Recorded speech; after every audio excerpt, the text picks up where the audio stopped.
Kushant Anob, lenguas vivas. Bishabelesh, Lakesh, hola amigos y amigas.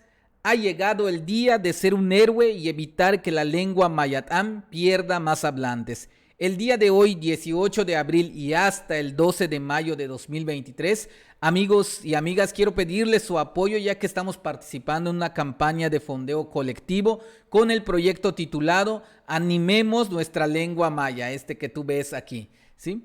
Para conocer nuestro proyecto debes ingresar en el link que te dejo en la descripción de este video, que te va a llevar directo a la página de HipGip, en donde podrás conocer a profundidad nuestro proyecto. Aquí puedes ver nuestro video promocional. También nuestra meta, ¿no?, es de 50,000 pesos mexicanos. Esperemos que con tu apoyo lograr esta meta, ¿sí?, para poder desarrollar nuestro proyecto. Aquí abajo también podrás conocer nuestra historia, qué es lo que hacemos, cómo lo hacemos, qué vamos a lograr con tu apoyo, ¿sí? Asimismo, tenemos algunas recompensas para cuando se dona cierta cantidad. Tú puedes conocerlo aquí en leer más y adquirir estas recompensas especiales, ¿sí? Para donar a nuestro proyecto, ¿no?, puedes hacerlo desde ahora. Sin embargo, habrán 2 días especiales en el que tendremos un fondo de contrapartida. Esto significa que todo donativo recibido el día martes 25 de abril y jueves 11 de mayo de 2023 serán duplicados por HipGip. Así que nos conviene que dones ese día.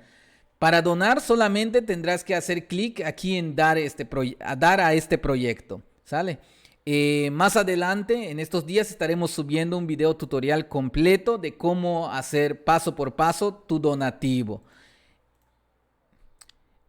Pues asimismo sabemos que no todas las personas tienen la posibilidad de hacer una aportación monetaria, pero tu ayuda también será de mucho valor compartiendo en tus redes sociales, siguiendo y compartiendo nuestros mensajes con tus amigos y conocidos, o también realizando una aportación en especie. Hay muchas maneras de apoyarnos.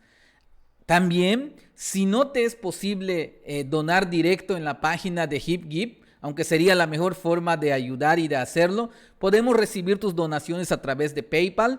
También dejamos en la descripción del video un enlace para que tú hagas tus donaciones por este medio. Bien, pues únete a este proyecto y sé un héroe en la revitalización de la lengua y cultura maya yucateca en los infantes. Ojalá puedas ayudarnos a cumplir la meta. Nupabayetel Kushant Anob. Únete a Lenguas Vivas.